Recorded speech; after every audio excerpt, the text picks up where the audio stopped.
handle my business. Big man and witness my music a litmus. Just for your fitness, beg my forgiveness. My records go Guinness, so be my apprentice. Unicorn hacking in Venice, angel investors, my internet tennis. Still criminal till I spill it to finish. Survival the fittest, the digital menace. I'm still in idle the scene, popping them volumes and sipping caffeine. Marshall with packets in us a routine that I write to a stream with a proxy between. Embedded radix and word, macros disabled, your point deterred. Why transferred, social the teller and teller you heard about the king nerd. Hello and welcome to episode 4 of Cancelled with Cyan Bannister and Lee Bishop. Hi, Hi Lee, how are you doing? I'm doing all right. Just got back in Yeah, from a little drive down to Palo Alto. We'll talk about that in a little bit. yeah. And then maybe you can tell some people about the studio. I'm sitting in a studio right now and it doesn't look anything like it did when we first started. Oh, it doesn't. So it's been a couple months in the planning, actually. So we finally started getting a lot of this done. It used to just be an empty storage room, to be honest. So it was very echoey. So we have brought in some nice heavy velvet curtains to help break things up. They're pretty. We have a nice oriental looking rug on the floor to help absorb some noise. And then we have a nice wallpaper that we imported across the ocean. And why this wallpaper? It's the Hamilton studio. Why not? Yeah, Hamilton Studio. Yeah, I wanted to try to have the room look sort of period, to the early 1800s or so. It'd be kind of hard to get to the colonial era, but in that same ballpark, right? So we've got a lot of hardware that is brass, antiqued and polished. And what we have the green wall, because I was looking at some of the houses of the founding fathers, I noticed that a lot of them had rooms that were green. And so I'm like, that's perfect. Hamilton had a green room. It was like his hunting room or something. Jefferson had a green room. Washington had a green room. I was like, we need a green room. I wonder why it was all the rage then, green. I don't know.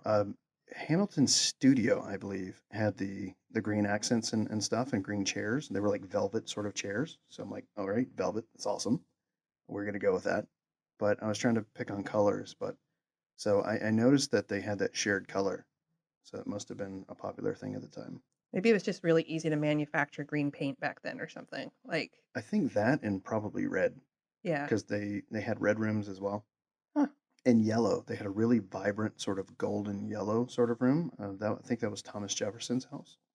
So he had a lot of white and yellowish gold sort of color. So hence we have golden velvet curtains. Nice. And then on the table, you had a custom table made for in here, which is really cool. Yeah, the original table that we had wasn't going to work. It was It was just a desk, right? it was like an office sort of desk, Yeah. an office table, made for just somebody to sit at and have a computer monitor and stuff, but it wasn't big enough. It wasn't special enough. No. This is way special. Plus, we had to have a place to where we could centrally mount these microphones, Right. so it'd be equal on all sides. It's pretty cool. This mount is custom too, right? Like this Yeah. is all custom done. Everything's custom done. So we have a nice hole down through the center of the table, which we can plug later because it's threaded with steel pipe, and so we can put like a brass laser engraved sort of cover and stuff on it, and down the road whenever we decide not to do podcasts in the future sometime, if we ever stop. I don't think we're ever going to stop, right? All right, let's keep going. Let's keep going until Um, we're canceled. Oh, that's right. We can't be We can't canceled. be canceled. We're pre-canceled. And then we have scenes from our founding of the country. So we have the Battle of Lexington over there. We have the Boston Massacre over here. Um, I have the Boston Tea Party on my you side have and the Thomas Boston Tea- Jefferson. and- absolutely. And I have Valley Forge over here and Benjamin. And then we got Sam Adams. And right here we have Frederick Douglass. And then we have Betsy Ross and her flag right here, the original flag that she did. John Hancock, which is a super interesting character if you've ever read the history of him. You know what? Actually, I'll tell you, like, what's really terrible and it bothers me is I lived in Boston for a little while and I wasn't too far away from Beacon Hill. I didn't know that his house was torn down When was it torn down? after the Civil War. Oh, interesting. They sold it at auction for $230. Oh my gosh. How much was that then though? Before they auctioned it off, in the earlier, I think in like the 1830s or something, the politicians were trying to keep it as like a museum and stuff like that, and they were going to try to sell it at the time for around $1 million Like what? in the 1830s. Wow, And then that's a lot. after the Civil War, they ended up auctioning it off for like $230, Oh my gosh. and then they Wow. tore it down. Imagine having that. It's terrible. Yeah, that's terrible. I mean, we wouldn't have the country necessarily without him. So it's really terrible. So what happened is a lot of his supporters and a lot of the people around that wanted to have some part of his legacy actually went over to the site and just stole pieces of his house. So they relocated like his front steps off of his home, the door knocker, like somebody took a door knocker off of John Hancock's house. Yeah, so it was really terrible. I mean, I don't he did have kids. So he inherited the house and inherited the estate, which was basically when he had it, it was the only house on a hill. And then it was grazing land all around there for the Boston Common area of the city. And it was made out of granite and stone from different quarries around the region. But his uncle had died fairly early on. And then his widow ended up dying and gave the house to her nephew, which was John Hancock. Huh. So he inherited all this awesome like property and wealth and everything in his um like shipping business. John Hancock was the Elvis of his time. Oh yeah. So I also have Alexander Hamilton on my side. which is we had to have because it's the Hamilton studio. Yep. His name is Alexander Hamilton. And then we have his wife right next to him. Yep, and Elizabeth Hamilton over here, which I find very important. You haven't seen Hamilton I yet, haven't seen it yet, no. but you're going to. And I actually think Hamilton the musical is more about her than it is about him. And his kids. No, the Like kids are there's really, I mean, one of his sons is in there, but I don't feel that it really has much to do with his son. I think it has way more to do with his wife Mhm. because we wouldn't remember a lot of these people if it weren't for her. So she actually documented all of their stories and made sure they were remembered after they died. Just in diaries or journals or letters to other people or Yep, letters, journals, books. She just made sure that their legacy was remembered. And so, interestingly, like she wasn't remembered. And so I think that's what Hamilton the musical is about, which is there's all these people that work behind the scenes, behind great people, Mhm. and they have a role to play and they get forgotten. And so I feel like the musical is way more about her than him by far. Yeah. A lot of people don't get that message, but I mean, you'll have to see it because she's such um, she just is such an important figure in the musical. Mm. And I went and looked up like what is historically factual about the musical, and there's a lot that isn't. Yeah. Like for example, there's a scene in the musical where she's burning Hamilton's letters, and they just use that. Lin-Manuel used that as a plot point because nobody actually knows what happened to the letters he wrote her. They found um, letters that she wrote him, Mhm. but not the other way around. So there's half of the side missing of the letters. Um, and so then there's the other thing where she, there's part of the musical where they try to claim that her older sister, Angelica, that they don't have any brothers. And Mhm. so she has to marry a rich man because she doesn't have any brothers. And that's not true. It turned out they had tons of brothers. So another plot point, Yeah. right? Yeah. I mean, you mean Hamilton's kids? No, so Or Angelica um, Schuyler. So mm, this is Eliza or Elizabeth Schuyler. mm, And Angelica Schuyler supposedly, and this is actually in history or written down, Hamilton may have had a relationship with both of them at the same time. Um, his wife was constantly pregnant and having kids. mhm, And so she preferred to be out of the limelight and stayed at home until he died. Once he died, she became more of a public figure. mhm. But he was often seen about town going places with Angelica. which is her sister. Um, and so there was rumors that, you know, perhaps he had a thing going on with both of the sisters. Oh, I don't doubt it. And And then he had the nickname the Tomcat. oh no, for sure.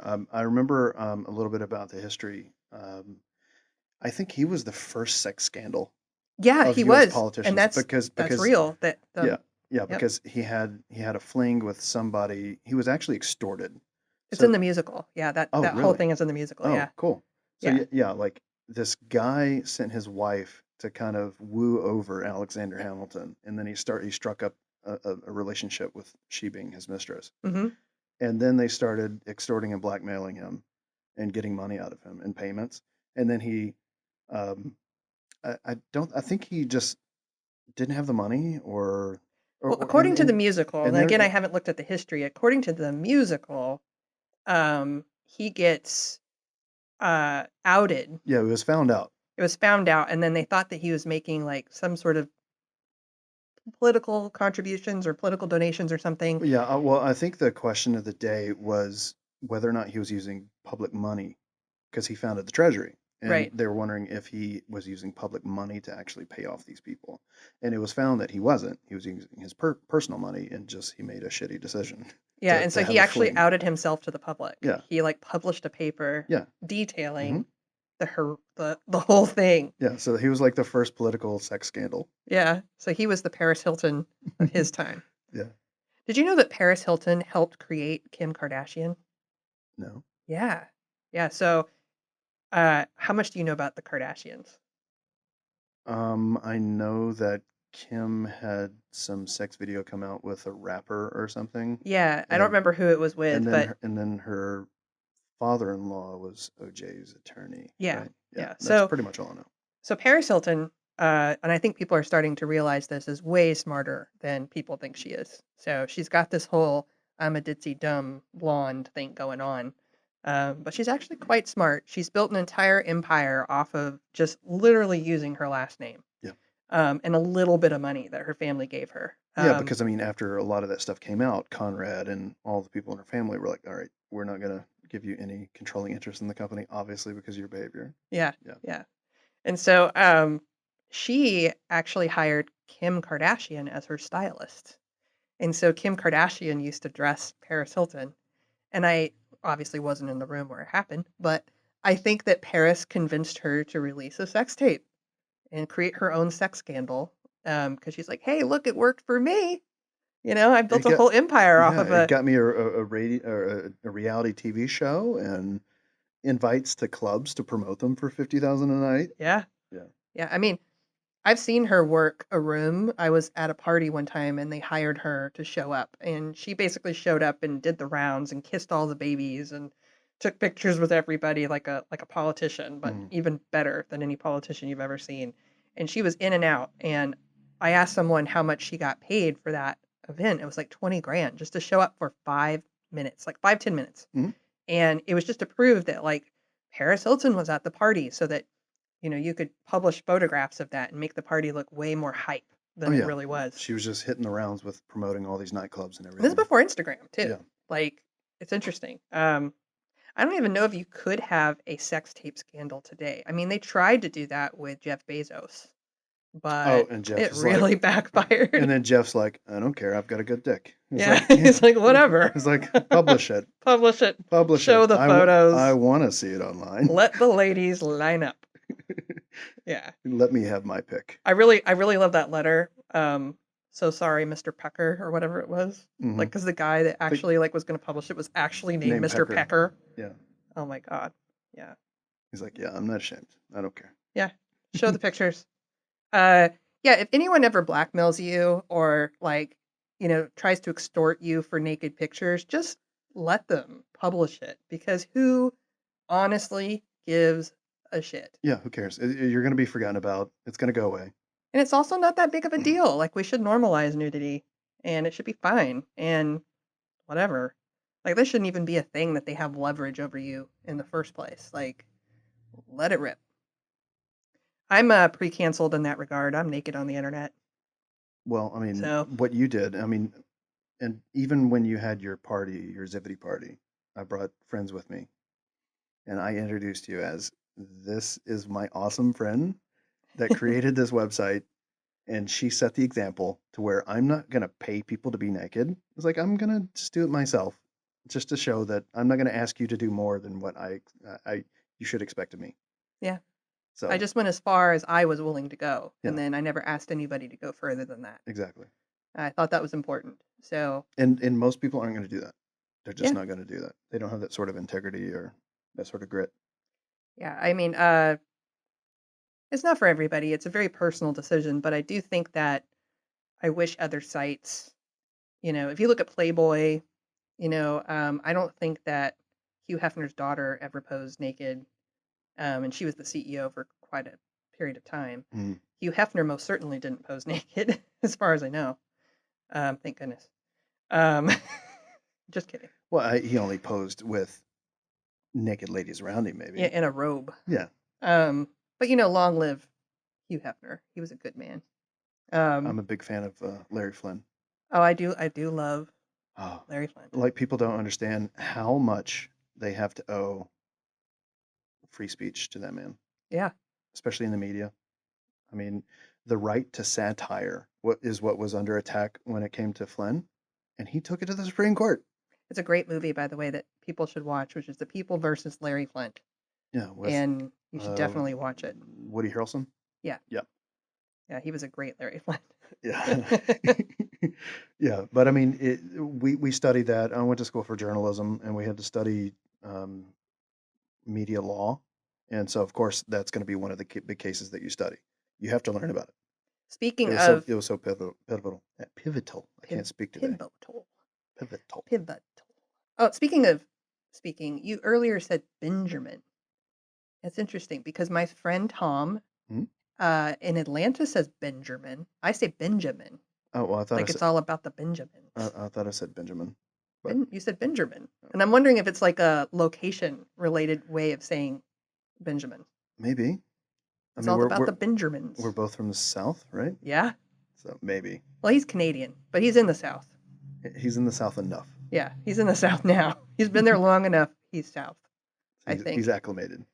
Well, speaking of other canceled things, and Larry Flint, you just reminded me of something I really regret not doing. So, do you know who Judge Kaczynski is? He's like a federal judge, Ninth Circuit. He was. He retired. I'm not really sure. No. Yeah. So Judge Kaczynski retired during the whole Kavanaugh appointment because he ran a mailing list of jokes, like off-color jokes, and he told really dirty jokes on this mailing list. But I think you didn't get to opt into this. Like he just put you on the list. Welcome to my bad joke list. Yeah, welcome to the bad joke list. But apparently you could opt out. So you couldn't opt in, but you could opt out. There is a distinction there. But, I guess what he got in trouble with is he actually had someone who clerked for him come into like a chambers in some way, and he asked her an inappropriate question. And so anyway, rather than go through a whole investigation because the Kavanaugh stuff was heating up, he just resigned. It was just like, I don't want to go through this. So. And I guess it was probably towards the end of his career anyway. Or... Yeah, probably. I mean, he may have had a long shot at being a Supreme Court justice. Probably was on the list somewhere, and I think as far as libertarian judges go, you couldn't get more libertarian than Judge Kaczynski. I've got a funny gun story about Judge Kaczynski that I'll tell at some point. But I love Judge Kaczynski. And anyway, he used to have these movie nights in San Francisco at the courthouse. And the last movie night that he had before he retired was The People versus Larry Flint. And guess who was there? Larry Flint. Larry Flint. Awesome. I missed it. I was so sad because afterwards I'm like, I'm never going to go to a movie night with Judge Kaczynski ever again. And this is just never going to happen again. And what a shame. Did Larry Flint have some sort of connection with that judge, like with his earlier cases, or? I think that Judge Kaczynski was just a huge advocate of the First Amendment and really wanted to show people that movie and then have them be able to ask Larry Mhm. questions about it. And Because I mean, whatever Larry did, it was super ballsy. yeah, I mean, he had made some parodies in his magazine about um, who was that preacher? Um, I don't want to say the wrong name, but there was a television preacher, and he had made some disparaging remarks about him, like about him having relationships or a relationship with his mother, and so he had this whole parody thing, and that's what was taken to court because he was trying to sue him for defamation. And Larry's like, "Hey, it's not real. Obviously, it's not real. You're a preacher, right? You wouldn't have sex with your mom." It's like, so you can't reasonably argue that people would think that were true. Of course, they're going to think it's parody, and so that's what was taken to court. yeah, he's also done some really awesome things, like given bounties to people who catch politicians with prostitutes, Mhm. and especially politicians who are with prostitutes who try to outlaw prostitution. Yeah, the And sort of I'm like, oh behavior, my gosh, you're the amazing. vice behavior. Yeah, Oh, I think it was Jerry Falwell. Jerry Falwell. Yeah, coming to mind. I think it was Jerry. Okay, I think that was the preacher. I could be wrong, but I think it was. I love Larry Flint. Oh my gosh. Well, on to rated G things. Going on from porno. Let's talk about Baby Yoda. Our favorite topic. Our Baby Yoda. Yeah, so actually, just a few hours ago, they Build-A-Bear released an image. Let me pull it up. An Is it image. cute? That's Oh the my gosh, you guys. that's the new baby Build-A-Bear Oh. of Baby Yoda. Oh. He's got a little BAB on his paw, and Oh. It's got little handy hands. yeah, so that's the new Baby Yoda. Oh my goodness. I really hope we get to have the Baby Yoda party. Oh, That would be the it's best. more difficult to find out what his date is than what I was expecting. It's like the greatest kept secret. Yeah, so I'm still trying. Maybe we should put up a bounty. Put a bounty, a Like, Baby Yoda bounty. yeah, like $5,000 to anyone who gives us the correct information. But how do we verify? How would we verify the date instead than just telling us the day? Social engineering. We'll just like call them and be like, so we heard the date So is. we had some deliveries expected to come into our store. Is this still correct? Yeah, Yeah. exactly. Okay. Yeah, we'll just social engineer our way into figuring this out. We could do it. So that's the soft plush, and here is the. Maybe some employee wants $5,000 and they'll just tell us. Right? They'll hear this widely distributed podcast with its with its 200 listens, 500 plus listens. It's 500 plus listens. We'll make it. By the way, the Canceled Podcast is not brought to you by Bass Pro Shops. We did not. But we're hoping it will be. Yeah, have Bass Pro Shop sponsor this. So I can't say they're our sponsor. They're not, but we would like them to be. Yes. So if you know anybody at Bass Pro over in Springfield, Missouri, let them know, please. Get your fishing rods at Bass Pro Shop. They have all of your camping, hunting, and fishing gear. And live ducks. And live ducks. Who doesn't like ducks? And I think meatballs. You can get everything there. I think they have pretzels and like old school fudge and caramel and all sorts of stuff. It's great. It's amazing. Yep. You go in there and you just wafts all through the store. Need a jacket? Bass Pro Shop. Right? You don't need Patagonia. Nope. Don't need Patagucci. No, go get a Columbia jacket or some hunting gear. Go get Carhartt. That's what we wear in the middle of the country. Carhartt. Carhartt. It's what all the linemen and electrical workers wear. My ex-boyfriend was all about Carhartt. Wonder if he's listening to this. Yeah, I remember like we used to have to go to the surplus store to pick him up some Carhartt pants because he was a skater and you couldn't get any holes in them. No, they're durable. They're fall made out. down. They're heavy canvas. Yeah, They'll just last forever. he was all about Carhartt. You really, really, really have to abuse it to actually damage it. And then we also have the Hasbro animatronic Baby Yoda with the little ears that move It's pretty around. cute, but it's not as cute as Build-A-Bear because it's not soft looking Well, no. and cuddly. But this one coos and talks to you like a Okay. Baby Yoda. Okay. Does it laugh I don't know. like a fiend when it's on a, Hopefully. what do you call that cycle thing? But it also has the little Mandalorian necklace that comes with it. Yeah. People are gonna buy that just for the necklace. The But necklace is pretty awesome. but look at his little eyes. They're gonna blink, and then his little ears go up and down. I think I'm gonna get a baby carrier. What do you think? I'll get a baby carrier, like a baby Bjorn for my baby Yoda, and I'll carry it around. I'll get a stroller for it. Should we get strollers? Oh my gosh, how far do we take this? Well, I mean, We people. could make peop- baby Yoda floating strollers that like are an illusion. Well, I mean, there are people that wheel like parrots and stuff around in San Francisco, so I don't think Yeah, it's we'll a. fit right in. Yeah, it's not too far I of don't a think reach. anything's too far here. That's the one positive thing about San Francisco is No, you can do anything except here. for support Donald Trump.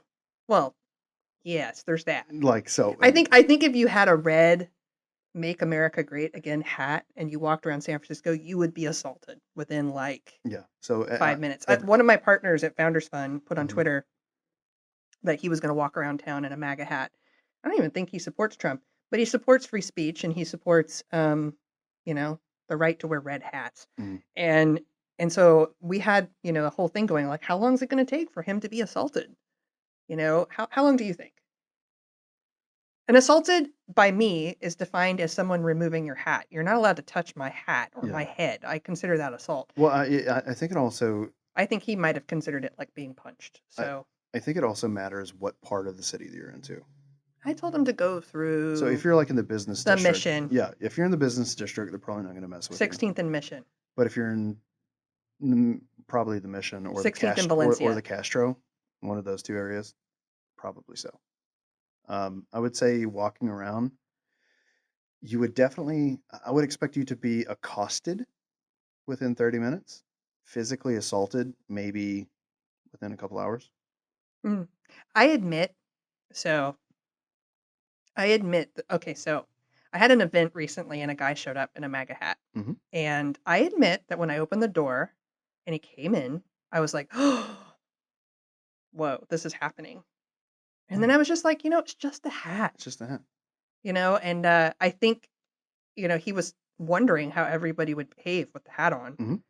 And I gave him a safe place to wear his hat. And I was just like, I'm going to treat him like I would treat anyone else Yeah, with and kindness and he love. was a nice dude. And he was a nice guy. You met him. He's a nice guy. Yeah, Sean. And gave him a tour of my place and everything. But I totally admit that I had that moment of, oh shit. Mhm. And it was more crowd think than anything else. It was like, what if, Like, what are the people at this event going to think of this? Maybe. or not only that, but like, what if he tries to take a photograph with me? Mm. Like, will I be accosted? Like, will I be blamed for the hat? Hat shame. It was just way too much to have to think about a hat. I'll tell you that. I was just like, Jesus, like, I don't want to think about this hat. Yeah. But finally, I was just like, you know what? YOLO. I can't live life this way. It's not my hat. Yeah. I'm not going to wear the hat. It's just a hat. It's just a hat. And So it says "Make America Great." I mean, that's not a bad message. no, we should be making America great. Yeah. Instead Well, of in my opinion, America is already great. it is, but you can improve things, i.e., stop supporting China with every single thing we do and Say supporting America's communism. already great is ARG. It's like pirate. ARG. Arg. ARG. I don't stand for MAGA. I stand for ARG. That could be your campaign slogan. Arg. Vote for Cyan. ARG. America is already great. With a little freedom parrot on your shoulder, a little eagle, bald eagle. ARG. Well, speaking of Trump, let's talk about Caitlin Bennett. So Caitlin Bennett, I was a fan of Caitlin Bennett for a while. And she's the gun. It's hard girl. not to be. She's adorable. She walked on. Oh wait, she walked onto a school campus years ago, and that's where she got notoriety, right? To where she Yeah. showed up like with an AR-15. Yeah, she showed up with an AR-15 or some kind of weapon, and people freaked out. Was But it she was basically, Ohio? exercising. I don't think it was. I don't know. I forget what it said. I don't want to say. No. But anyway, recently she went to a school in Ohio, and she showed up with her, weapons and stuff, and I don't know. I stopped following her a long time ago, and the reason why is that she became really uncute. Yeah. So it started off with adorable, beautiful even. And I know a lot of you don't like her and probably don't see her that way, but I think she's pretty and, person who like was really supportive of the Second Amendment. And I was like, well, it's about dang time that we Yeah. have someone who like is female who supports gun ownership. And this is like a great time to have someone like that. But unfortunately, I feel like she just went off the rails. Like, I started following this thing called Liberty Hangout or something like that and thinking it was going to be libertarian. Mhm. And it just started becoming like about Holocaust denial and a whole bunch of ugly stuff. And Yeah, she started getting associated with Alex Jones, and I think that's where it went downhill. I don't know much about Alex Jones, but is he a Holocaust denier? He supports all sorts of conspiracy theory stuff and just Okay. wacky theories. And he's down there in Austin, Texas. So he started out with, I think, a radio show down there, and then he would make these web posts online, and then go and protest politicians in Washington. He grew into a YouTube show, and he makes crazy accusations about how frogs are turning gay and all sorts of Jeez. just like the most ridiculous things. So somehow like people are poisoning the water to turn frogs gay, and that's like the plan of some political party. It's just totally ludicrous stuff. That sounds like it's out of Book of Mormon. It's, didn't like frogs give you AIDS? damn gay frogs! Give you AIDS. They're turning the frogs gay. I tell you. So like, and like when he's on the radio, like that's what he'll do. He puts on this like blah blah blah blah blah. Just I'm gonna yell and be angry, and you're gonna understand. Gay frogs. And people like that? I don't know. Like they get worked up about it. Huh. So Maybe like he has some. he's a multimillionaire, so I guess people like it. It must work then. I mean, he sells advertisement. I mean, most of his advertisement, I think, are like survival prep food, that sort of thing, and then like diet supplements, even though he's not. So it's a certain person who's Yeah. disposed to liking conspiracy theories and paranoia, Yeah, and yeah. probably used to stay up in the middle of the night and listen to what's his name, Art Bell Art Bell. That's right. with the aliens. I and the government admit that No, I stayed up with Lucas and listened to Art Bell. no, I grew up on Art Bell. I loved Art Bell talking about aliens and ghosts and Yeah, we used to just laugh our asses off, laugh ourselves to sleep listening to Art Bell. it was awesome. It was awesome. But yeah, so okay. Well, I've never listened to Alex Jones. I know he's a person because I Mhm. see like, stuff on Twitter about him sometimes. Is he canceled off Twitter too? I think he has been taken off some social media platforms on and off. Deplatformed. But whatever. But yeah, I just don't understand Holocaust denial. It's one of these things that doesn't make a whole lot of sense to me because, I don't understand why you would pick that thing to sort of put yourself behind other than to be intentionally controversial Mhm. and try to start a confrontation because it's just stupid. Like, clearly, and the other thing is these Holocaust deniers don't always deny that it happened, but they deny the number of people as if that's some sort of thing worth debating. Mhm. It's not worth debating. There's basically prison camps are wrong. They're just fucking wrong. Yeah. And Hitler was a bad person and all of that was just horrible. And like even if you're from a family that has lineage to, the Holocaust or if you had survivors in your family, imagine how hurtful and just awful it is to hear that people think that what your family went through didn't happen. Yeah, it was all made up and it's just It's propaganda. not funny. Yeah, no, It's not funny. I mean, I was telling you on the ride over here, my great uncle was in a concentration camp. Yeah. He wasn't Jewish, but he was thrown in there as a prisoner of war. Yeah, and it's just not funny, right? No, it's not funny. I And mean, even though his whole family wasn't wiped out through that whole ordeal, his life was ruined. yeah, and she claims there was a riot when she showed up on campus, but I watched the footage and there was no riot. Basically, I really feel that she's trying to become a public figure, get a fan base. There's really no like actual morality stance here. No, I think it's it's all just a shock spectacle. crap. It's just for spectacle. Yeah, and maybe she truly believes the weird crap she talks about, but I hope not. I really hope I just not. don't understand how people can authentically, like, just truly believe that sort of stuff. It's just wacky. Well- You have incontrovertible evidence that it happened. Yeah. There's no question. Yeah, there's no question. I mean, in my mind, there's never been a question No. whether it happened or not. I mean, it's just ridiculous. Yeah. I'm sorry, but if one person died in a concentration camp, that's not good. That's not good. And No, it's and, not and acceptable. the bad thing is that here in America we had the same thing. If anything, maybe they undercounted. Like it. Yeah. It's I just, mean, we didn't have the death tolls, but while fighting the Germans in their concentration camps to try to save and liberate these people. FDR did the same thing in America. He rounded up everybody that was Japanese descent, threw Hmm. them in prison, took away their jobs, their livelihoods, their homes. They lost it all. Yeah. So, what are they denying that? I know that a lot of people in some political party don't want to recognize that their political party did that, Right. and they try to justify it as like, well, that was war. Well, war doesn't make it right. No, war does not make it right ever. I mean, he took Yeah. American citizens and threw them into a prison and suspended their liberties. It's anyway. Yeah.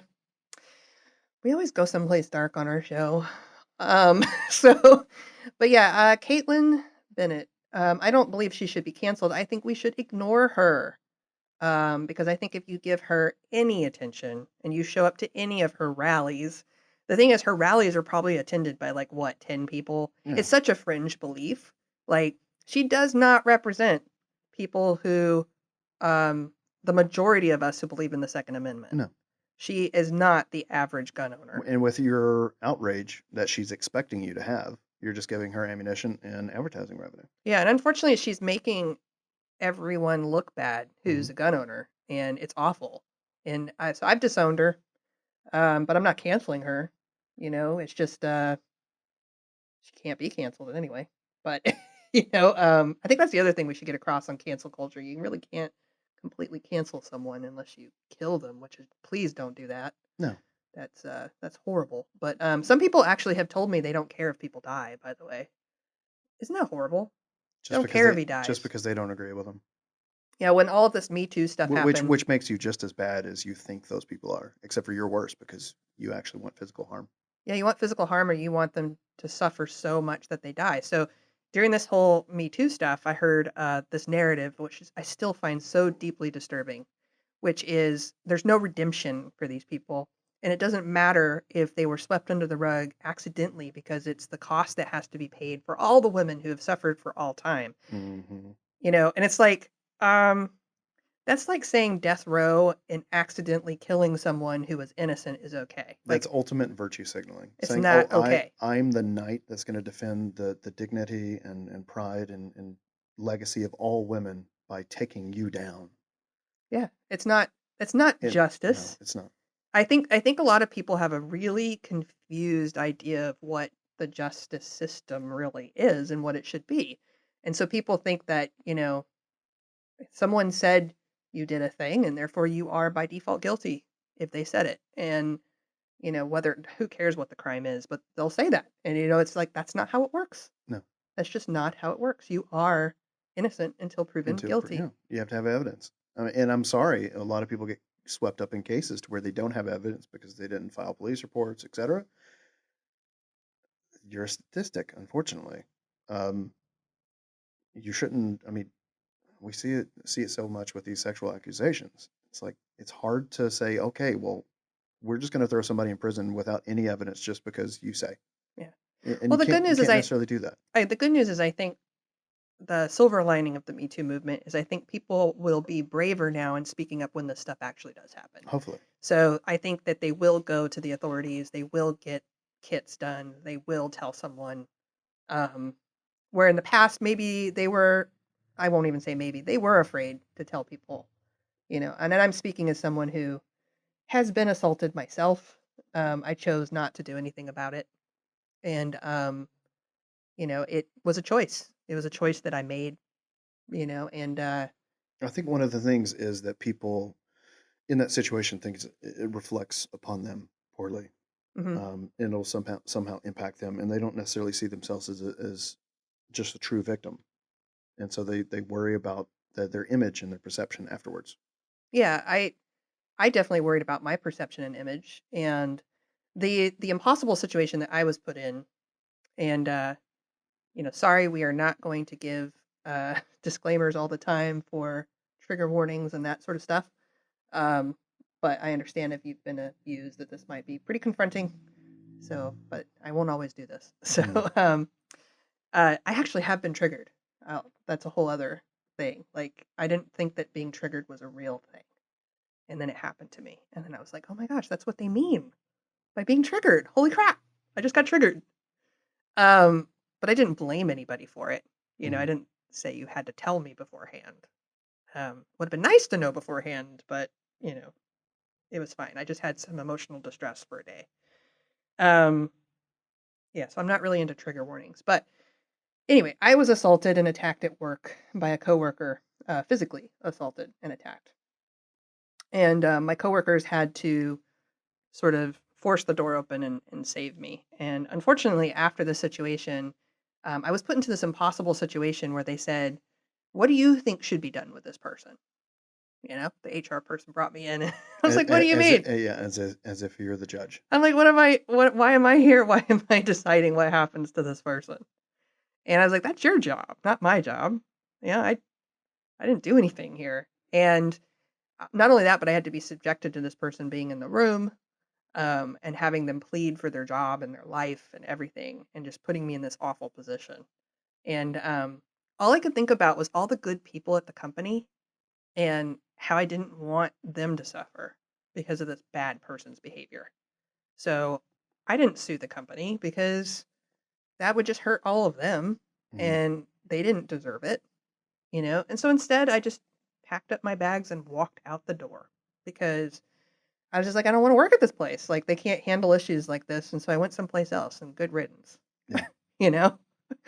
um, so yeah, I'm not entitled to a job.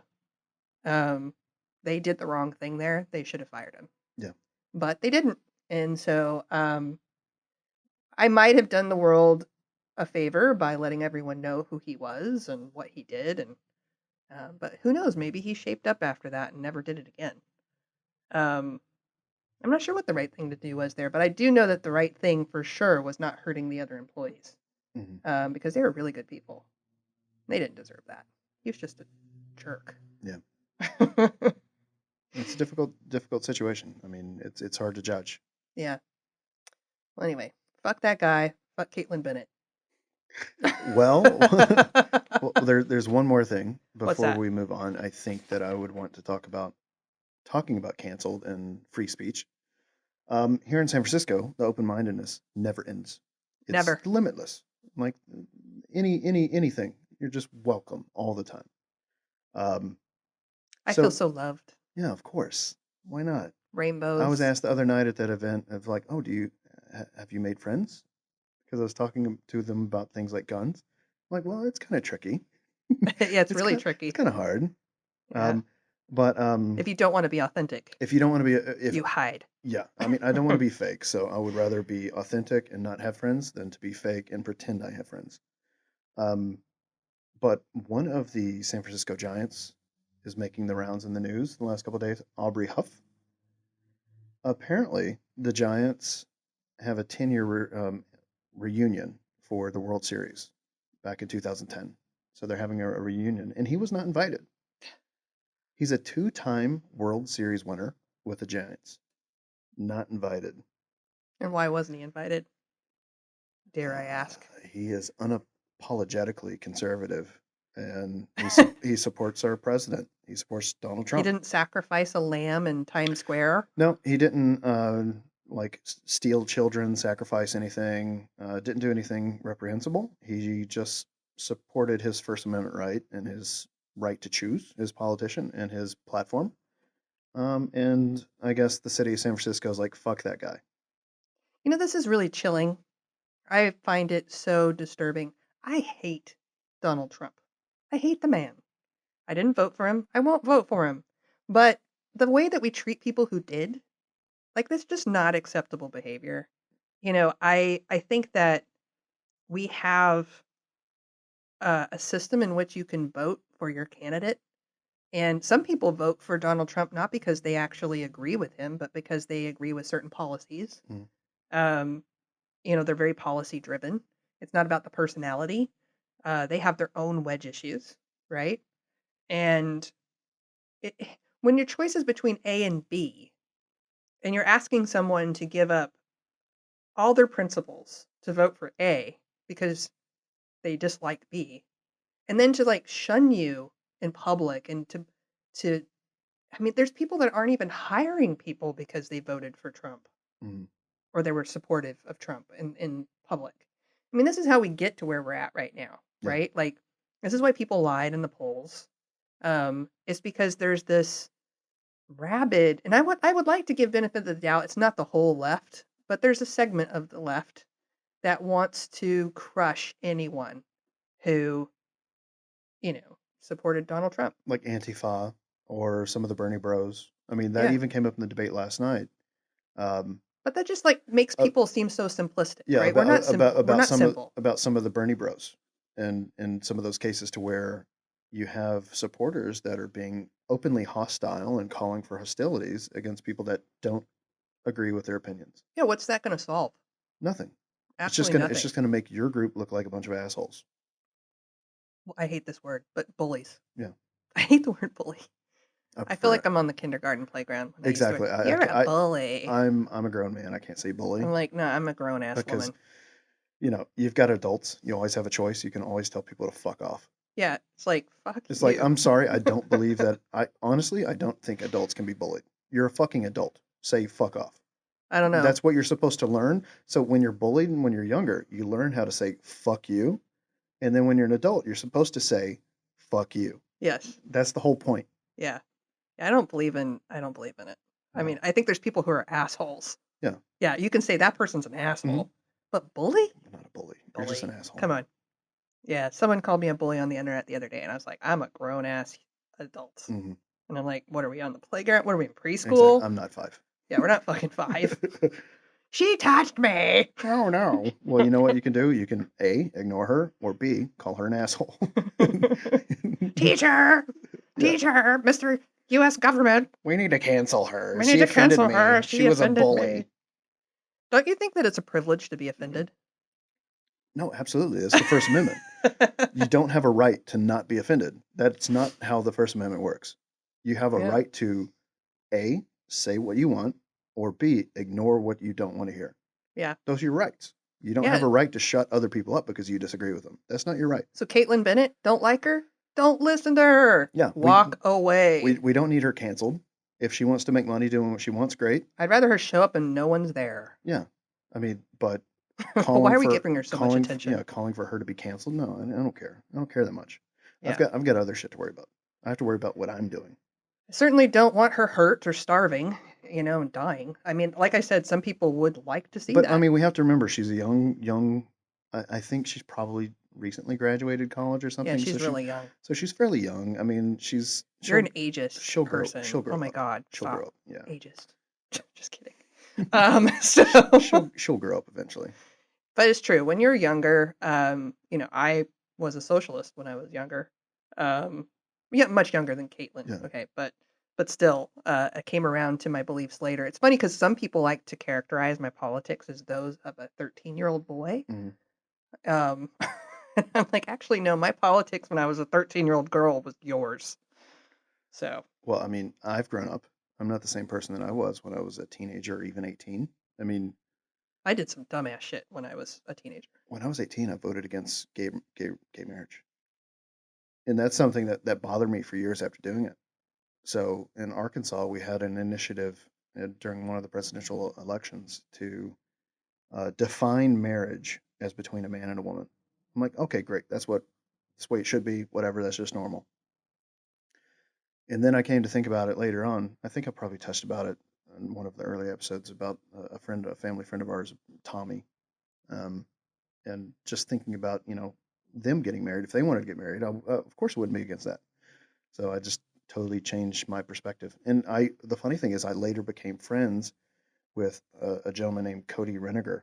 He's a hairstylist down in Los Angeles, and he flies back and forth to Fayetteville, Arkansas, back where I was living, to style people's hair because he's from there. He was the guy that sued the state of Arkansas and actually won. So he was the dude that helped get gay marriage legalized in Arkansas. So I told him like my story. He's like, yeah, well, thank you. Like you're the type of person we're trying to reach. Well, I think exposure is a big part of it, right? And I think that was what was so important about the gay rights movement in general, was that by coming out and being out, people started realizing that more people than they thought they knew are gay. Yeah. And they were just like, wow, this person I love is gay. This friend of mine is gay, or I might even be gay.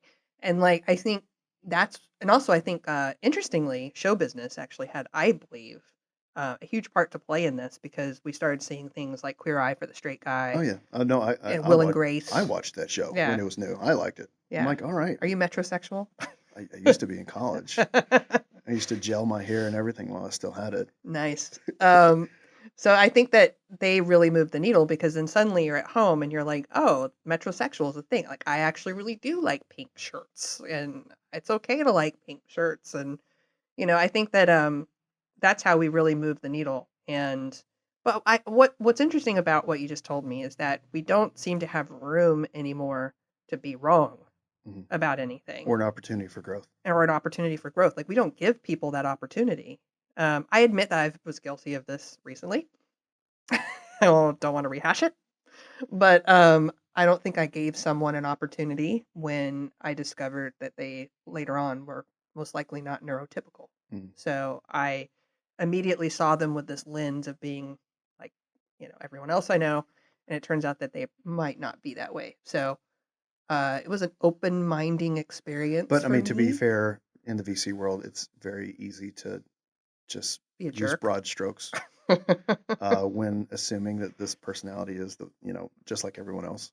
Yeah. Because I mean, come on, it's a group of people in VC that is pretty easy to make fun of because they're so unaware. Yeah, this lacked so much self-awareness and so much, like, it was just so clueless. Anyway, if you're listening to this and you follow me, you probably know what I'm talking about. If you don't, then I'm so sorry. I'm not going to rehash it because I really don't wish that to be a part of my life anymore. Yeah. So, moving on. Moving on. Well, I prefer to be a nice person. I like being nice and kind and Well- loving and open-minded. I actually consider myself a pretty open-minded person. talking about open-minded and nice, awesome, amazing people, you just met one of them. Oh my gosh. Yes. Dreams do come true, people. Dreams do come true. I just met my hero, Bill Murray. And I'm not going to talk about it that much because I thought I would, and then I realized after I met him that he wouldn't want that. That would be so un-Bill Murray. And it would be so un-Bill Murray to talk about it. When you're with Bill Murray, it's like the rest of the world disappears and you are just there with Bill, doing Bill things, you things. Like the way he And perceives and just interacts with the world is just different. magical. It's different. It's awesome. It's so awesome. And I wish that everyone lived life like Bill Murray. It would not be functional, probably, if we all lived like Bill. But, I do think that there are things you can take away from the way he lives and apply them to your own life that would make you happier and healthier. Yeah. And Just embrace just not setting everything into stone. Just embrace randomness. yeah, Just live one day as it comes, and then if something pops up, great, do that. yeah. Very free flowing. I just think he is a beautiful human being. I thought that he was amazing before I met him, and then after I met him, it's like 10 times more, if not more, Exactly. amazing. That's what I told my friends. I was like, Bill Murray is exactly the way that you think Bill Murray would be, except for more Better. awesome and more Bill Murray. Yeah, he's more maybe he's dialing down the Bill Murray. Yeah, when like he's for the public being- audience, he's kind of Bill Murray. He's like 50% Bill Murray. And Yeah. then when you're around Bill Murray, it's just 110%. He's just so much fun. You could be talking about a butterfly, and it's just fun. No, I didn't expect our dinner to last 3 hours. It was great. It was It's great. like, oh, great. We'll have a dinner and hang out for like 45 minutes, an hour, what? No, 3 hours. Yeah, it was super This is fun. amazing. What's really sad about Bill, and this is sad about anyone who's famous. I read a quote, and he even says a lot of the quotes that we read online about him, he didn't actually say. So I don't know if he actually said this. But I read a quote the other day that said, try being rich before being famous, because being rich will get you most of what you want from being famous, except for being famous is a full-time job. And we got to witness that. No, and I think that yeah. was the saddest thing, was just he was sitting there having dinner, and this one woman came over, and she starts 4 times. 4 times. and she pins this pin on his, his sweater or his lapel or whatever, and like she's just touching him constantly, and like he's clearly trying to have his dessert and hang out with some people, and she just was relentless. And then later she came back. There was trying to some dance like with him. the restaurant was empty except for their table and ours. And then she's like, "Oh, don't you hear the music? It's time to dance. You have to get up and dance. Come on, let's go dance." And she's Like he's a literally grabbing his arm. like he's a clown or Yeah, something. trying to pull him off this. Like, It was sad. I'm like, you don't make Bill Murray moments happen. No, You can't force Bill Murray to Bill no. Murray. Bill Murray decides, and they're gifts. Yeah, they're gifts. I mean, But he handled it so gracefully. Did you notice? Like he even went over and Yeah. like met her husband and took photographs with them, and was so kind. yeah, And he definitely goes above and beyond, and even when people don't deserve it. and he kept doing breathing exercises. When she would like walk away, he'd sit there and He was like trying to calm down, meditate, yeah. and calm down. But he But- handled it so well. But the funny thing is, he blew off a lot of the movie references of just seeing him as an actor. But then when the restaurant was empty And there's no one there and except no for the one was there, busboys. except for the busboys and the cooks. crew, the people working Yeah. their ass off, He sang for them. he sang for them and actually embraced being Bill Murray as they know him. Yeah. Which I thought was so touching, was because awesome. the other thing is, I know we were filming it, but like no one else was. Did you Yeah. notice that the cooks and the busboys weren't? No, they were just in the moment. They were in the moment and just in awe of what they were experiencing. And I'm not sharing that publicly either. So Yeah. that's a moment for them. It's for them. I thought it was so special, and I love that he seeks out the people in the room that are the most forgotten and Mhm. overlooked, like the busboys. And the that bartender, and that lady sitting in the corner. the lady sitting in the corner. That he, yeah, there's this lady sitting in the corner, and he was just obsessed with whatever it was she was eating, and he wanted to have it. And so he sent our waiter over there several times to try to figure out what. And eventually, my friend went over and figured out what she was eating, and then he was able to get what she was eating. And so then after she left, like she knew that she had that whole interaction, and she was like waving bye to Bill through the window, and Yeah, he it's picked great. her out as being alone. Like he noticed she was alone. Yeah, she was eating alone. And she was eating alone, and he just like poured the love and attention on her, and she just had a very special night because of it. Like Mhm. they took a picture together, a little selfie, and then he waved goodbye to How her. many people can do that? I mean, it's amazing. He gets free reign to do that sort of stuff, and no one questions it. It's amazing. Yeah, you shouldn't question it. No, I mean, he can just walk into your apartment and just be like, "Hi, I'm Bill." Oh, dude, if I It's came amazing. home and he was in my apartment, I would just be like, "Oh, thank goodness, my prayers were answered. Bill Murray's here." It's like, hey, Bill, welcome to dinner. What do you need? Yeah, What do you want to eat? The cops could show up and Bill Murray could be in your house, and they'd be like, "Oh, let's reprogram the security I codes." was like, I'm sorry. Obviously you're welcome. here. Obviously. Let's call the alarm system and turn that system off. It's really annoying. That's so annoying. I don't want to bother you. What you doing, Bill? Want to come out with us? We'll go for a ride. Yeah, I don't think Bill can get caught for anything. No, it's an amazing person that can have that sort of interaction with anybody, anywhere on the planet. Yeah. Anywhere on the planet. Granted, I only spent a day with him. I Yeah. don't know the man. Yeah. But he seems like the most good human being. Yeah, absolutely is. I don't know. Just love the guy. And he got you into a new sport. Yes. So, him and Scott Simpson got me into the sport. So, I basically went to this golfing thing with them, and I don't know how to golf, and I know nothing about golf other than the ball goes in a hole, but I don't know how to get it there. I don't know anything else about it. I, again, like I said, haven't watched Caddyshack. Don't know anything about golf culture, really, other than sometimes I see people wearing those funny outfits, and those are cool. Anyway, they made me golf, and I can't drive a ball yet, but they had me putt and do some chipping, and that was fun. I got hooked.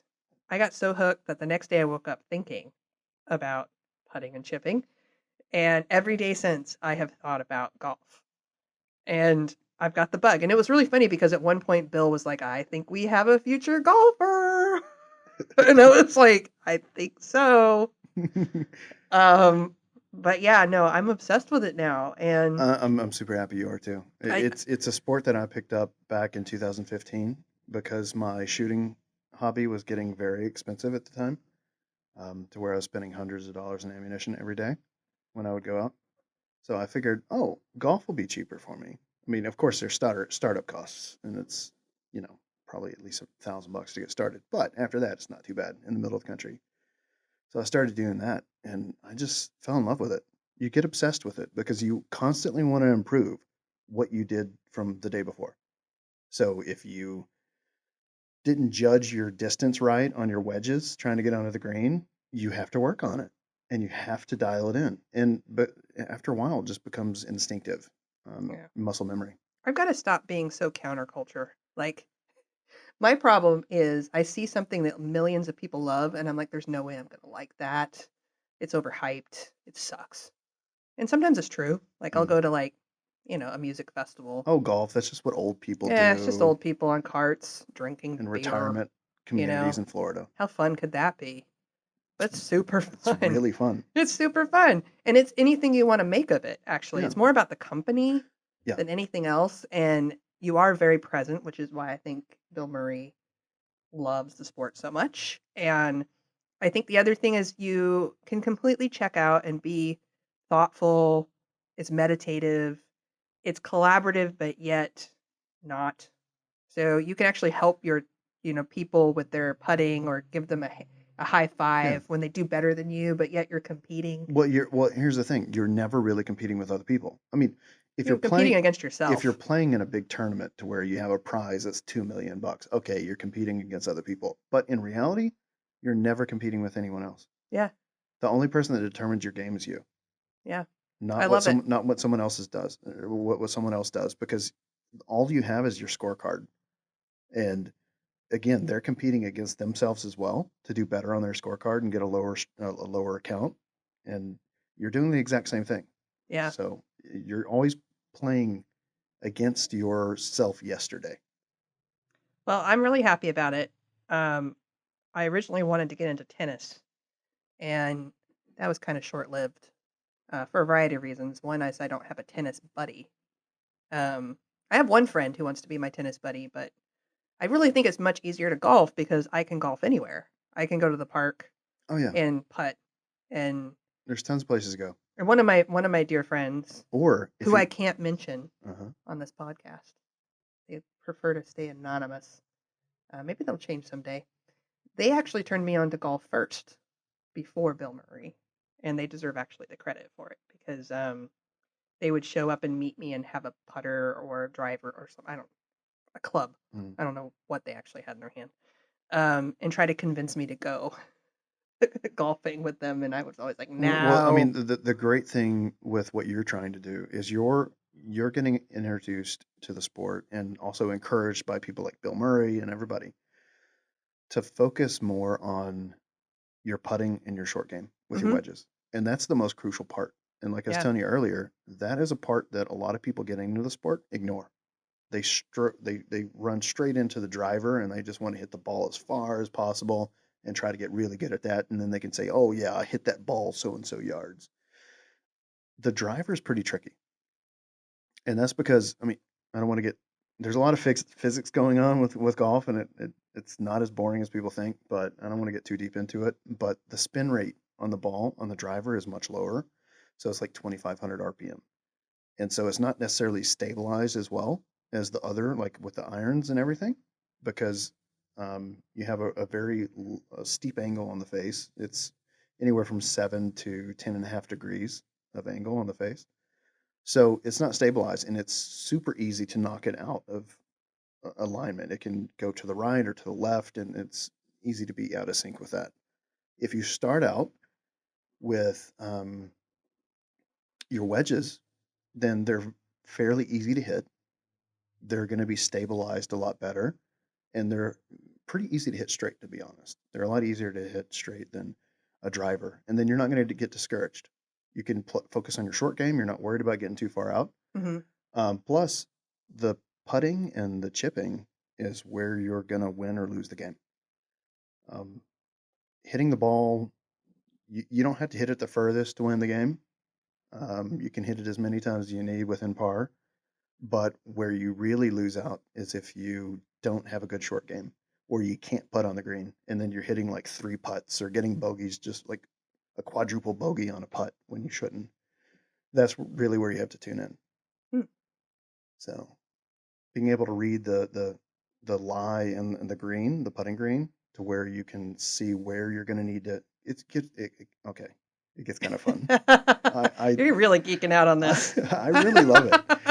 I mean, in school, I would compete and bet money against friends just going putting. So we'd Oh have little man. putting competitions. So you I have to just read want the to. green and see where the ball's going to break, and then try to hit it at a certain angle, visualize it in your head to where the ball's going to go, and then curve it around into the hole. Yeah, It's rarely ever straight. I will be happy when I can just keep up with the pace of any game. That'll be nice. And Emily, my friend Emily, told me that'll take a couple years. Yeah. So, Well, the good thing is you can allow people to play through. So a mhm. lot of people get upset when you have a little congestion on the greens or on the holes. But all you had to do is when you get done with your hole, the people down the green, you just wave them through, like literally wave them through, and they'll know that they can play through. So my pal Tom, who I found out is also a golfer, which I'm really excited about. I have all these closet golfer friends that I'm just like finding out about, and I'm like, yeah, It's a let's secret go. society. It's a secret society of golfers. But anyway, he used to golf, and he told me that there's these people on golf courses. He likes to call them Santa Clauses, Mhm. and they're the regulators, and they almost always look like Santa Claus, and they come and like bitch you out because you're moving too slow or you're wearing the wrong thing or Mhm. who knows what. But he said that there's always Santa Claus, and he's out to get you. It's like your trousers aren't in regulation. Yeah, your trousers are all wrong. Your shoes, they do not have the right cleats. Yeah. So I'm going to look. I love golf fashion. Mhm. And the more outlandish, the better. They've gotten a lot cooler over the last 20 years. It Yeah. used to be like plaids and khaki and solid like polo shirts and that sort of Hmm. thing. But you've had companies like Loudmouth, where I think John Daly wears those, to where it's just really bright, vibrant patterns. And then you have William Murray golf brand. Which unfortunately, it's not cool for ladies. But Yeah, most of it's geared towards men. But, hopefully they'll. I've worn that. So what my on my one game of golf that I've had so far, I wore pants by a company called Tattoo Golf, and it's more of a punk rock brand, which I think is super cool. And they have like skulls that look like pirate skulls, but instead of like bones, they have golf clubs. Mhm. So, but yeah, I wore those, and they were men's pants, and they fit just fine, and they did fine. But and in all fairness, I should probably give Mr. William Murray's golf outfits a try.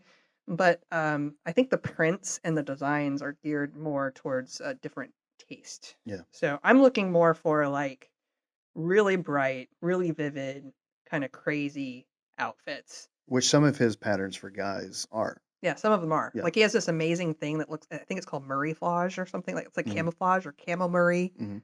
or something. I don't know what it's called. He's got a lot of great patterns. But that pattern's really cool. But I really wish that they made it, and that's actually like a polo shirt, and I don't think that would fit me or look good. So, maybe he'll be inspired after he spends a few more times playing more rounds of golf with lady golfers. That Yeah. he'll make a special line just for us. What? Just send him a text. It's like, hey, can you make something for us? It's like, Make stuff for the it's ladies. like we don't need just plain patterns. We need the same fun stuff that you've got. So my favorite thing that I found so far, and I got to plug them because they're awesome. We are not sponsored by them, but I'm going to plug them. We're not sponsored by anybody yet. 4A Golf. So 4A, Foray, makes the most amazing golf clothes for women. They're so nice that I wear them as regular clothes. I sleep in them. They're fantastic. Well, I sleep in my clothes. I don't know if you know that or not. I don't know if it's like a leftover remnant from being homeless or what, but like I don't wear pajamas. Oh, okay. I probably should, but what happens is I You just plop down on the bed and you're just out. I'm out. But yeah, exactly. Like I go, go, go, go, go, Mhm. and then I get into bed and boom, and I wake up and I'm still in my jeans Mhm. and everything. And it's like, So like I've been doing this for so long, whatever. I'll yeah, just keep doing it. yeah. Occasionally, I'll get my act together and I'll do a proper bedtime routine Mm. and put on my pajamas. But it's super rare. Doesn't usually happen.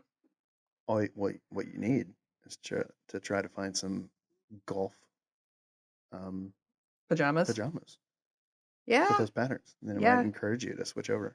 Well, I think a funny thing, we were talking about this earlier today, is that I wear golf attire all the time so that I'm ready to go at any moment, just in case I ever run into Bill again, Mhm. And I'm He like, might be passing through. You never know. I've been waiting, and I've got these clothes on, and I have not gotten out of golf He'll clothes since I fly saw into you San last. Francisco. He'll fly into San Francisco, and then he'll be like, "Hey, Cyan, you want to go play around golf? Absolutely, Bill. I'm ready. Cyanica. I'm already dressed." I'm already ready already. What else we got to cover?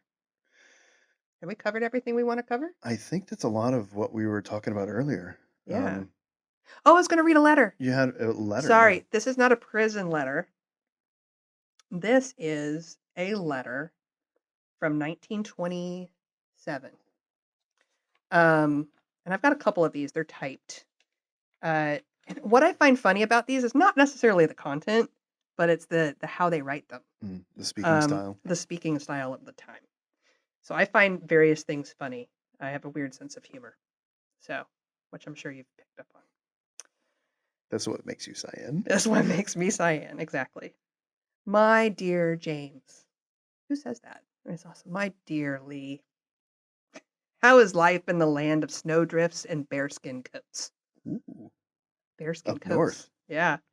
For some weeks now, I've been trying to get around to write to you, but I find it's quite a task trying to keep up with one's correspondence when, quote unquote, on the road.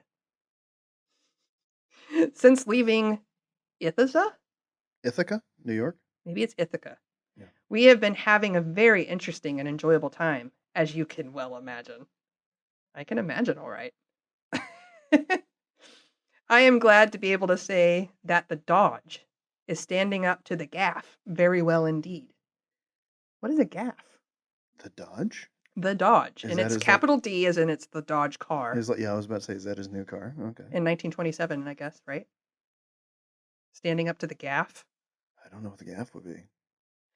I don't know. So far, I have taken her 4,500 miles with no mechanical trouble whatsoever, and only 3 punctures. Only 3. Only 3. When's the last time you had a puncture? It's been a few years. Probably, yeah, it's been like 5 years. All the tires look good, yet for another 5,000 apiece. So I am feeling well satisfied with my purchase. I am feeling well satisfied with my podcast studio, Lee. You're welcome. Ina is learning to drive and is doing very well at it. A little tendency to speed, perhaps, but I guess I have set her a bad example. Yes, you have. A week ago, we did 100 miles in 2 hours and 20 minutes. The first 50 in less than an hour. Tell Cyril, with my compliments, that the Tamiami Trail, Tamiami, I would have to see it. I don't know. is certainly some thoroughfare. It is over 3 weeks ago now since we reached Gainesville. We have made 2 scouting trips, one to the West Coast and one to the East Coast, but haven't gone as far south as Miami yet. So it must be some trail like in Florida. Maybe so. We hope to make a trip there next week, and if all goes well, leave for Texas about the middle of December. You will be interested to learn that I have found a bacterial soft rot, similar to the one occurring in the Bermudas, What? both on the West and the East Coasts. It appears to be the chief agency in controlling the spread of the prickly pear in all the localities visited. In addition, I have found 3 fairly destructive fungus diseases, one of which is new to me, the other occurring also in the Bermudas. There are also quite a number of minor superficial things, but I am not paying any attention to them other than to collect specimens for drying. So this guy was a botanist, Yes. and he was driving his new car around looking for mushrooms and fungus. This guy was just living the life. It's like, I found some new rot, Camellia. It's I got wonderful. my Dodge. It's amazing. And I'm out looking for rot. I saw this rotten log, and it made my day. It made my day. There is no doubt whatever in my mind but what the bacterial rot found on the Opuntius here in Florida, I don't know what that is transmitted by an insect. There's no doubt. The larvae of this insect are always to be found associated with the rot. Even in its initial stages, the larva is boring, one which enters these plants through the roots or at ground level and penetrates right through to the youngest segments. I have seen plants which, having toppled over from the initial rotting at the base, have in a few days been totally destroyed. This little field is in itself well worth the trip to Florida, I think. Don't you? Oh yeah, it sounds super exciting. Super exciting. Oh my gosh. Disney? No, don't worry about it. I found some rot. I'm riveted. Uh, just at present, we are having a shot at getting the various fungi and cultures. What a fun guy this guy is. Oh yeah. The bacterium was easy, but one or two of the fungi are going to present more of a problem. As soon as we can get this done, however, we will make a trip to the south into the peninsula to see what we can find there. These field trips are good fun. We have a complete camping outfit, and it comes in very useful on these trips. We have a pneumatic mattress, so we're able to dispense with a cot. Oh wow. That must have been really high tech at the time, now. right? Yeah. You get a Yeah. little air compressor and pump it up. The blowing up of the mattress, though, is quite a lung exercise. Oh, okay. No He was pump. doing it manually. Yeah. That kind of sucks. The nights are so mild that a couple of rugs is all we need for covering. As the advertisements tell you, Florida certainly has a wonderful climate, though very little else, it seems to me. I don't think he went far enough south. It's not so wonderful when you go south towards the swamps. I know a lot of other states I'd prefer to live in permanently, and New York is one of them. Oh, I don't miss the mosquitoes in the south. We spent over a month in Washington before coming down here. Miss Jenkins took us out and showed us a wonderful time. One of John Flynn's flames, a certain Miss Anderson, wished to be very kindly remembered by him. Dr. Haskell's office treated me fine too, made me a present of duplicate set of their bulletin collection, which they were discarding, some 3,000 titles in all. What is that? I have no clue. They franked them. So there's some like things in here that I don't quite understand. They franked them all to Australia for me too.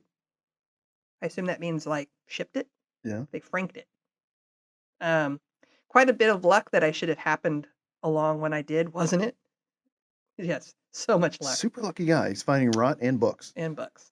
In New York, I bought a microscope with the $250 the government gave me for the purpose. Wow, that is kind of I impressive. finally decided on a lights portable, and it is dandy. Replete with 4 objectives, 3 oculars, mechanical stage, and camera lucida. Magnification range from 16x to 1200x. I've been using her today, and I wouldn't change it for anything. Folds up in a leather case, about 7 inches by 10 inches, and takes the standard optical equipment throughout. He's very excited about this. Thank you very much for making subcultures of those fungus cultures that came to me from Australia. Wow, this guy's all about just no like personal adventure. It's just like straight fungus. Straight fungus.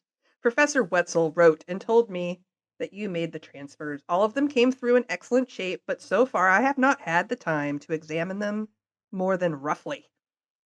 Miss Westcott wrote to Ina recently and told us about the big time they had giving you newlyweds a party. That's really a weird What did they do transition. what did they do for the newlywed party? They Sample fungi? they sampled some mushrooms. This is Maybe that's why he's having a good time. maybe. It's that He dropped by some of the cow patty pastures. he ate some of those Picked up, magic Got mushrooms. a few mushrooms on the trip. That's why he's having such a good time. I wish we could have been there to give you kindest regards to all the fellows round the laboratory. And when you get on, both Ina and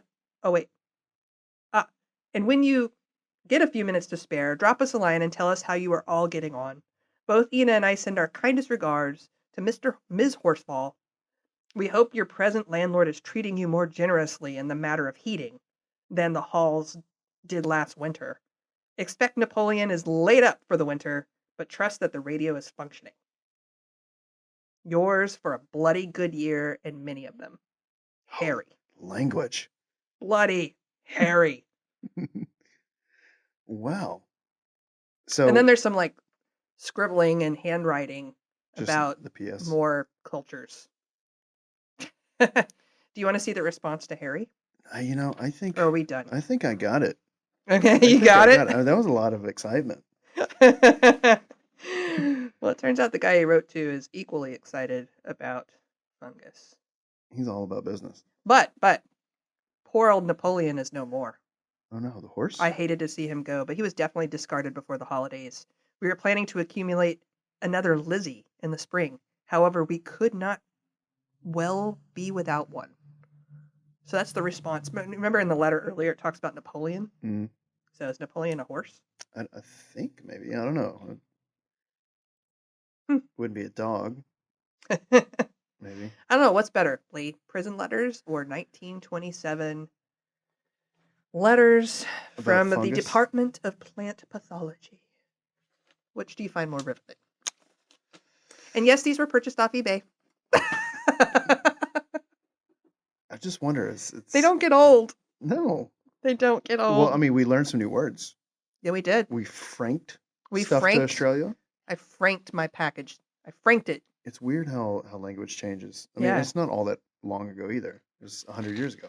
It's 100 years ago, and this is how they talked. And you know what? I must commend this person for how well they typed this document because they only had a couple strike-throughs. There's no like whiteout, so to speak. And so there's like only like 4 or 5 words that they had to put X's over because they spelled them wrong or whatever. Yeah. So pretty good job. Yeah, the response is all about bacteria and drinks. I think this other friend of this person's is actually more fun. I don't know. I would like to hang out with these guys. Wouldn't you time travel and hang out with them? And their, Dodge Super expensive microscope. with their super expensive, crazy microscope and living the life, traveling the United States looking for fungus. What is the inflation rate of? Wouldn't that be like a $4,000 microscope? Probably. Yeah. 1924, you said, or Yeah. 27? Well, the government gave them the money. Still. So, but yeah, I mean, that's quite a nice gift from the government. What year was that? 1927. 1927. And $450. Was it four? I think it was $250. $250. Yeah, $250. Well, it was $250 back then in today's dollars. Oh, okay. Yeah, $250 Okay. from the government. I was pretty close. I was thinking that'd be $4,000. Wow. This is why I went to business school. You went to business school so you could learn the maths. Yeah. So I was kind of close. I overestimated, which is okay. It's $3,700. Oh man, that's a lot. That's a pretty pricey That is a microscope. lot. That's very pricey. So next time maybe I'll read one letter. It's letter time with Cyan. I'll read one letter every show. Bringing some of the old past to life. But this one's pretty funny. Maybe I'll do this one next time. It's the Commonwealth of Australia prickly pear investigations. So this guy not only went to the south to study fungi, but also prickly pear cacti in Australia. Mm-hmm. Mm-hmm. Okay. Yep. Oh, wait, I'm sorry. I'm sorry, Emily. I don't know if cacti is the proper pronunciation or if it's cactuses. Octopuses. Oh man, I can't wait to have Emily on the show. Oh, it's gonna be great. So Emily is a riot, and you are not allowed to say octopi around Emily. Mm-mm.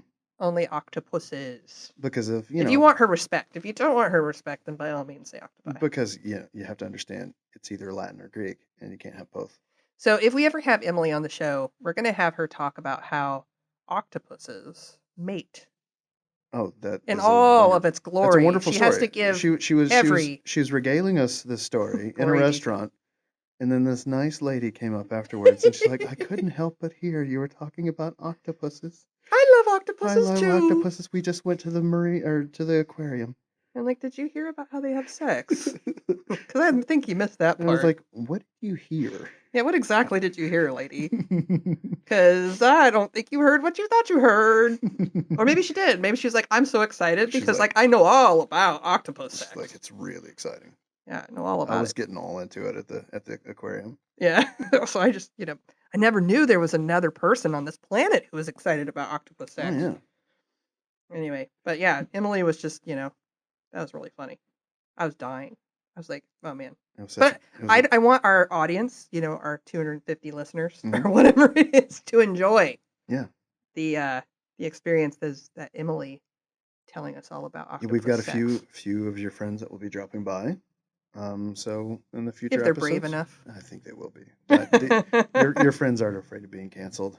No, they're They not. don't scare away. Yeah. So Yeah. I think that there's very little that we're going to talk about that is that, I mean, we're pretty reasonable people. Yeah. But yeah, no, hopefully we'll get Tom on. Tom wants to be here in person. He doesn't want to Skype in, and I would prefer that too. And he wants to talk about sort of the early days of, the internet. And, he's one of the architects of all of this stuff and sort of what he thought the internet would be like today and what, the future held back then, and then kind of what reality is today and what we could do to fix some of the problems that we have, because we have a lot of them that we didn't foresee in the past.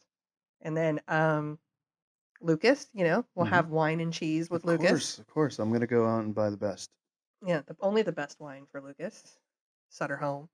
No, we can't do Sutter Home. We'll get something $2 nice. Chuck. Wine in a box. I only roll with the fancy shit. I only get Franz, yeah. Oh man, I get the stuff that looks like wine, but it's like Kool-Aid. Just kidding. Yeah, we'll get him something really good. Yeah. Really good. Of course, he'll enjoy it. And then I'll give him his present. And he's like, how do you know? So I don't know if you saw at the party the other day. He's like, how do you know that I don't have this present already? I'm like, you don't. Oh, yeah, no. You don't have this present. No, you didn't go where we went. No. Oh, We yeah. have to talk about We her got to do a sometime. whole show about that. Okay, sorry. Cliffhanger. We're going to have, so there's this little restaurant store that Lee and I are really into. She's amazing. And the woman who runs it, she's just amazing. And so we'll do a whole episode just on her. We'll go buy a pan or something and then come back and tell you all about her. Well, I think I need to. We can probably do it in the kitchen downstairs, but we can make her some croissant. Yeah, I think that was our plan. We were going to make her some croissants and then take them to her, and then she was going to tell us they were crap. And she's these croissants are crap. She's either gonna love it and be like, "Oh, this is exactly what I remember being in France," or she'll be like, "This is shit. Get out of my store. This is shit. Do you have your membership card? I do. How did you get in here? I do. Thank you. How did you get into my store? We were in this woman's store. She might revoke it. Yeah, she might revoke our membership. Your croissants are shit. Give me your card back. Lee and I were in this store, and it was really funny because she was talking about how she couldn't wait to get off work. She was going to make French onion soup. And Lee says, or she said onion soup. Yeah, onion soup. And then you said, is this soup French or Swiss? Is that what you said?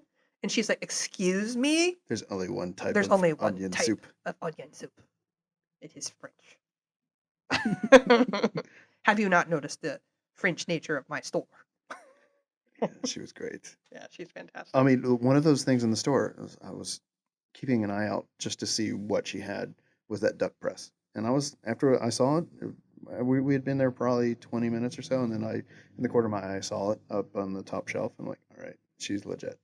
She's legit. No one has duck presses. Yeah, she earned her stars, her keeps. All right, well, I guess we'll finish here.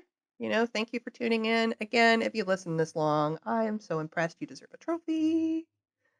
So we'll have to come up with some people do, because some people actually mention the things we talk about. So they actually listen. So I think we're onto something. Hopefully we can build an audience and get larger. And by the way, we're never going to be consistent. So if you're looking for consistency, the only consistent thing for a long time is going to be Baby Yo. Yeah. That's it. Because he's our favorite. Yeah. And maybe these letters, or maybe we'll develop a cadence and a routine, but it's unlikely. And Bass Pro Shop. Yeah, Bass Pro Shop. We need that sponsorship. Life will be better with Just Bass imagine Pro. all the stuff you could get with a Bass Pro Shop gift card. Yeah. Right? So many things. I could get so much molly. Did I say it? Molly? Molly. Dang it. I could get so much molly. They should make... The other type of molly. I want to make a picnic basket with molly on it. A tactical picnic basket. Nice. All right, everyone. Thank you so much, and we will see you the next episode. Adios. Stay blasting, regardless of your patches. These kick strokes go East Coast and worldwide. We on now. Find us and then sign us. We got the world behind us. And why that's honest. Then doomsday is upon us. And this DDoS Adonis still making good on his promise. Your site know your firewall is trash. Your net network is dead. Take a look at all of these graphs. Unbox and no stopping. That trace route, stop hopping. Software that we backdoor. Root stairs that we hack for. Toolbars and setups. Our payload stay fud. We reflect your defects and cause an order flood. We got packets on packets on packets on packets. Got packets on packets on packets on packets on packets on packets. Got packets on packets on packets on packets on packets on packets. Got packets. We don't care. Anytime, anywhere. Plug you in.